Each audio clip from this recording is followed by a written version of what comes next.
안녕하세요. 이화여자대학교에서 정치외교학을 전공하고 있는 박성은이라고 합니다. 저는 지금 미래한국TV 스튜디오에 나와 있는데요. 최근 5월 달부터 문재인 정부가 4대강 재감사를 이야기하면서 낙동강을 비롯한 4대강의 보유 수문을 열기 시작했죠. 4대강 사업 때문에 낙동강 등에 녹조가 생겼다고 주장했던 환경단체들은 두 팔 벌려서 환영하고 있는 상태고요. 그런데 과연 정말로 4대강의 녹조가 4대강 사업의 보 때문에 발생을 한 건지, 또 그리고 이 보유 수문을 열기만 하면 이 녹조 문제가 해결될 것인지에 대해서 의문이 드는 것도 사실입니다.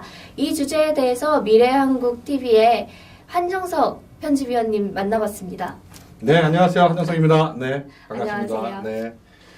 이 대한민국에서 녹조라떼라는 말 모르는 사람 아무도 없을 텐데요. 아무도 없죠. 네, 녹조라떼. 이 정말로 4대강 사업 때문에 녹조가 발생한 게 맞나요? 네, 많은 분들이 4대강 때문에 녹조가 발생하고 있다 이렇게 주장들을 하고 계시고 또 환경단체들도 그렇게 주장하고 있고요. 또 민주당과 또 야당 정치인들께서도 이렇게 요즘 녹조가 녹조 났다라고 그러죠. 그래서 4대강 사업 때문에 녹조가 심해졌다 이렇게 주장을 하고 있습니다. 그런데 한 가지 우리가 이제 과학적으로 좀 살펴볼 내용은 녹조라는 것이 4대강 사업으로 인해서 유속이 늘어져서 보로 인해서 유속이 늘어져서 발생했다고만 볼 수는 없고 녹조가 발생하는 요인은 굉장히 여러 가지 원인이 있다고 그래요. 그래서 수량이 부족하거나 또는 이제 햇빛이 강해서 온도가 높거나 뭐 이런 여러 가지 요인 때문에 녹조가 발생한다고 합니다. 예. 네, 그러면은 그런 복합적인 요인들이 작용을 해서 녹조가 발생을 한다는 건데, 그러면은 단순히 유속이 느리다라는 사실만이 녹조를 발생시키는 게 아니기 때문에 보의 수문을 열어서 물의 속도를 빠르게 하는 것만으로는 녹조가 해소가 되지는 않겠네요. 그렇습니다. 그래서 사실은 6월 1일에 정부 명령에 의해서 낙동강이 방류를 했죠. 수문을 열고. 그러고 나서 15일 뒤에 낙동강 유역환경청이 조사를 했어요. 녹조가 어떻게 줄었는지 늘었는지. 결과가 어떨까요? 결과는 글쎄요. 더 늘었습니다. 녹조가. 수문을 열었음에도 그렇습니까? 불구하고. 네. 공식 발표입니다. 그래서 왜 낙동강에 수문을 열었는데 유속을 빠르게 했는데도 왜 녹조는 더 늘었을까? 이제 이 문제가 이제 핵심이 되겠죠. 그래서 여러분 이제 자료 화면을 하나 보시겠습니다만 저 그림은 1996년도에 경향신문에서 낙동강 녹조가 심각하다고 보도한 내용이에요. 저 사진 보이시죠? 굉장히 녹조가 파랗죠, 그죠? 네. 네. 그러면 1996년에는 낙동강에 녹조가 아니라 4대강 보가 없었지 않습니까? 그렇죠? 하기도 훨씬 전이죠. 전이죠. 네. 그렇다면 지금보다 유속이 훨씬 빨랐겠죠. 네. 그런데 왜 그때 저렇게 녹조가 심하게 창궐했을까? 그 원인이 어디 있을까? 이게 해결이 되지 않는 문제예요.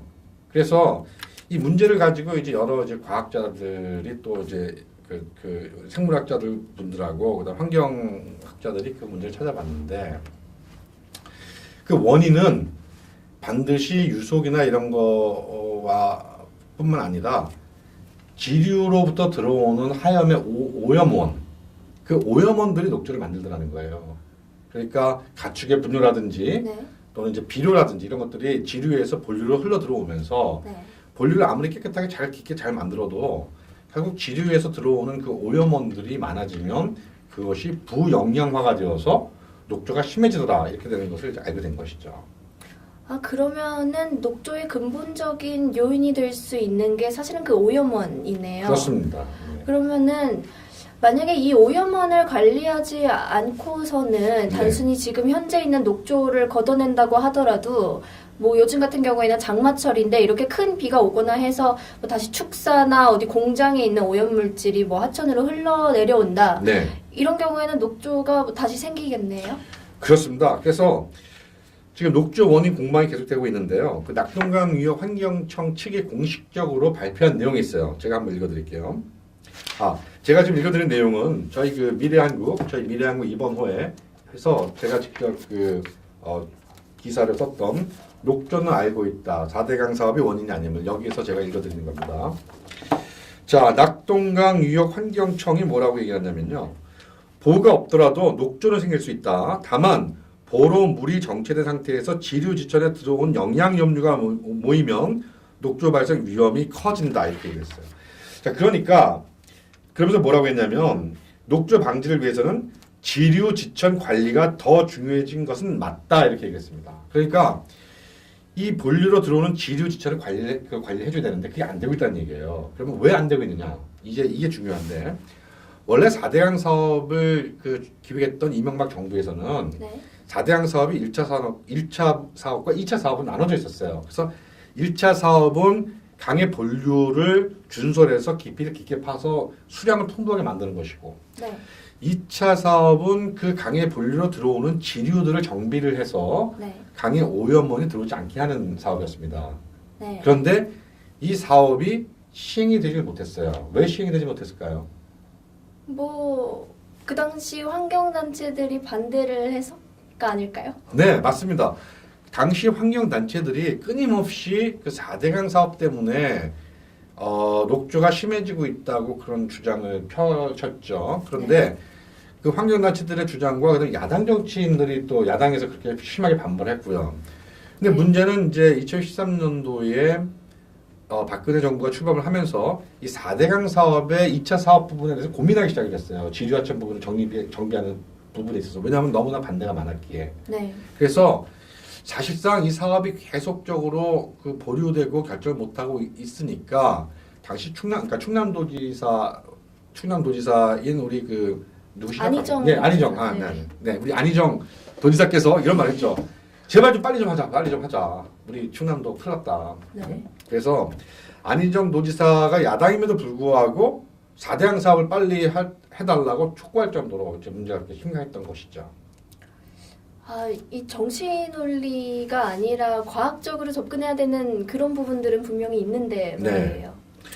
그렇습니다. 그래서 이게 4대강 사업 같은 사업은 공무사업은 국민의 어떤 생명과 재산에 관련된 것이기 때문에 항상 우리가 그것을 그 사업을 통해서 얻는 이익과 그 비용을 비교해서 그 비용보다 이익이 더 크면 하는 것이고 이익에 비해서 비용이 더 크다 그러면 하지 말아야 되는 것이죠. 그러면 자, 지류를 정비하는 사업도 그거에 들어가는 비용 대비 효과가 얼마만큼 있느냐를 과학적으로 검토를 해봐서 그것이 비용보다 이익이 더 크면 당연히 해야 되는 것이었겠죠. 네. 그렇죠. 하지만 이제 그런 부분들이 말씀하신 대로 정치 논리에 의해서 이제 제대로 되지 않았던 부분, 이런 부분 참 아쉬운 점이라고 하겠습니다. 그런데 우리가 한강을 한번 보자고요. 한강. 네.